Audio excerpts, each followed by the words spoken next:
शिव व्रत कथा। एक समय की बात है, अमरपुर नामक नगर में एक धनवान व्यवसायी रहता था। उसका व्यापार बहुत दूर तक फैला हुआ था। यहाँ के सभी नगरवासी उसका बहुत आदर करते थे।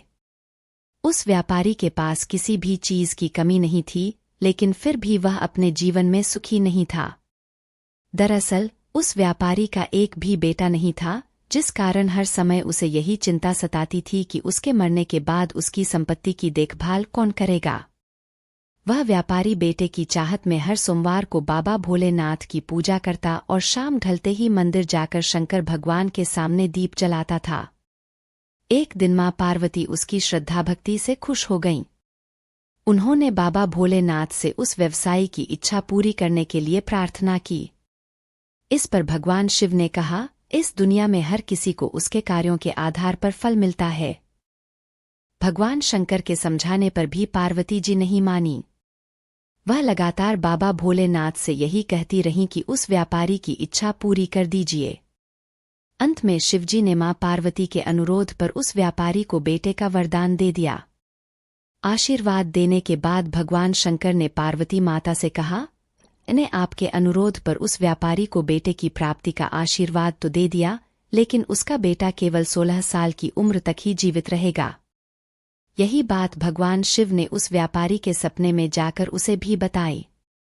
वरदान पाकर व्यापारी प्रसन्न था, लेकिन बेटे की उम्र 16 साल ही होगी सोचकर वह फिर दुखी हो गया।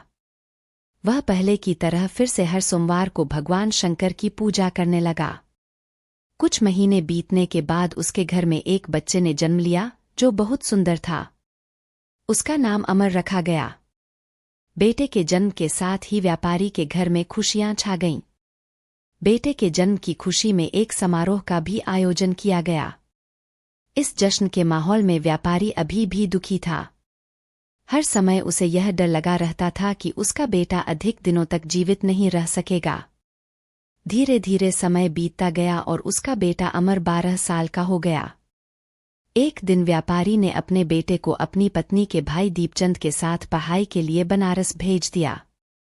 वाराणसी जाते समय रास्ते में जहां भी अमर और दीपचंद आराम करने के लिए रुकते, वहां वो यज्ञ और ब्राह्मणों के लिए भोजन की व्यवस्था करते जाते थे। कुछ दूर जाने के बाद अमर और दीपचंद एक नगरी पहुंचे। यहाँ नगर के महाराज की बेटी चंद्रिका की शादी थी, जिसके लिए पूरे नगर को दुल्हन की तरह सजाया गया था। ठीक उसी समय बारात भी आ गई। इस समय लड़के का पिता परेशान था, क्योंकि उसके बेटे की एक आंख खराब थी। उन्हें डर था कि अगर लड़की वालों को यह बात पता चल गई तो वह शादी तोड़ देंगे। तभी उसकी नज़र अमर और दीपचंद पर पड़ी। लड़के के पिता के मन में तुरंत ये ख्याल आया कि क्यों न अमर को ही दूल्हा बनाकर शादी के मंडप में बैठा दिया जाए। एक बार जब उसका विवाह राजकुमारी से हो जाएगा, तो फिर उसके बाद उसे कुछ पैसे देकर वहां से विदा कर देंगे। फिर राजकुमारी और अपने बेटे को अपने घर ले आएंगे। लड़के के पिता ने बिना देरी किए दीपचंद से इस बारे में बात की और धन का प्रस्ताव रखा। दीपचंद ने पैसों के लालच में आकर तुरंत हाँ बोल दिया और अमन को दूल्हा बनाकर मंडप में बैठा दिया। यहाँ राजा ने राजकुमारी का कन्यादान कर विवाह संपन्न कराया और बहुत सारी संपत्ति के साथ अपनी बेटी को विदा किया। शादी के बाद जब अमर वहां से लौट रहा था तो उसे लगा कि झूठ बोलना सही नहीं है, और उसने राजकुमारी चंद्रिका के दुपट्टे पर सारी सच्चाई लिख दी। अमर ने लिखा, प्रिय राजकुमारी चंद्रिका, तुम्हारे साथ छल हुआ है। तुम्हारा विवाह मेरे साथ कराया गया। मैं एक व्यापारी का पुत्र हूं और फिलहाल पढ़ाई के लिए वाराणसी जा रहा हूं। तुम्हारी शादी जिससे तय हुई थी उसकी एक आंख खराब है। राजकुमारी ने यह सच जानने के बाद उस लड़के के साथ जाने से इनकार कर दिया और अपने पिता के साथ ही रहने लगी। उधर अमर वाराणसी के गुरुकुल में पहुंचकर पढ़ाई करने लगा। धीरे धीरे समय बीतता गया और अमर 16 साल का हो गया। इस दौरान उसने एक महायज्ञ का आयोजन किया।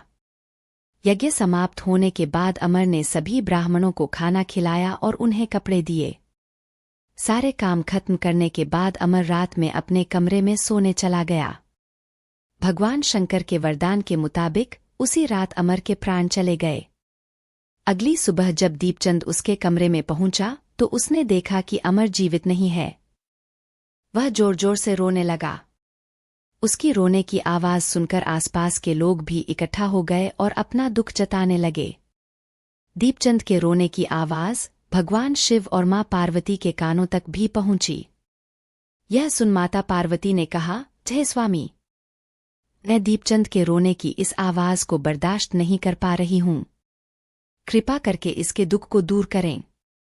पार्वती जी की बात सुनकर बाबा भोलेनाथ अमर के पास पहुंचे। यहाँ उन्होंने देखा कि यह तो वही बालक है जिसे केवल 16 साल की उम्र तक ही जीवित रहने का आशीर्वाद मिला था। इसके बाद भगवान शिव सीधे मां पार्वती के पास पहुंचे और कहा, हे गौरी, मरने वाला बालक उसी व्यापारी का पुत्र है। इसने अपनी उम्र पूरी कर ली है। Report add. यह सुन माता पार्वती ने भगवान शिव से एक बार फिर से आग्रह किया। उन्होंने कहा, स्वामी, आप कृपा करके इस बालक को दोबारा जीवित कर दें। इसे मृत देख इसके माता पिता भी अपने प्राण त्याग देंगे। माता पार्वती ने बाबा भोलेनाथ को याद दिलाया कि अमर के पिता उनके सबसे बड़े भक्त हैं। कई सालों से वह हर सोमवार को उनकी पूजा करते आ रहे हैं।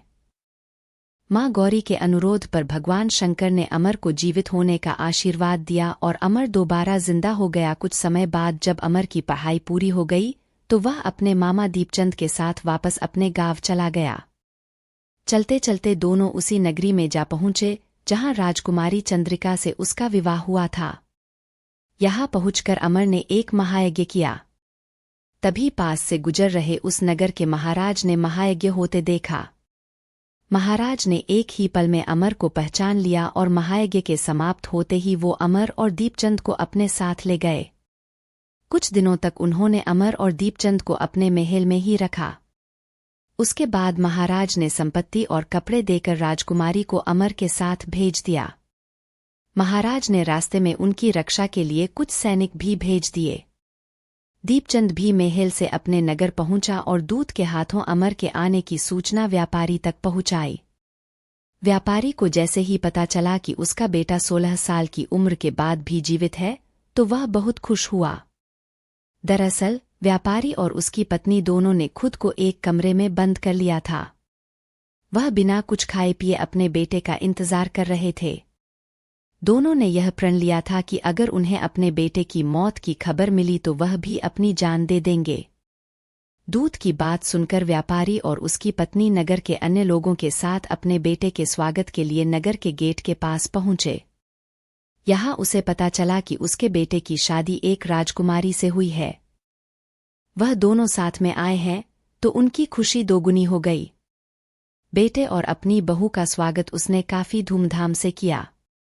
उसी रात एक बार फिर से बाबा भोलेनाथ व्यापारी के सपने में आए और कहा, मैं तुम्हारी भक्ति से खुश हूं।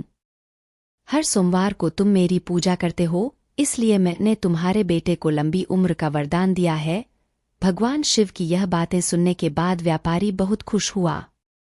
बेटा का जीवन वापस मिलने के बाद भी व्यापारी हर सोमवार को भगवान शिव की आराधना करता रहा। इससे शिव पार्वती दोनों की ही कृपा व्यापारी के घर में बनी रही। कहानी से सीख, अगर सच्चे मन से किसी चीज को पाने की चाह हो तो वह जरूर मिलती है। बस उसके लिए निरंतर प्रयास करते रहना चाहिए।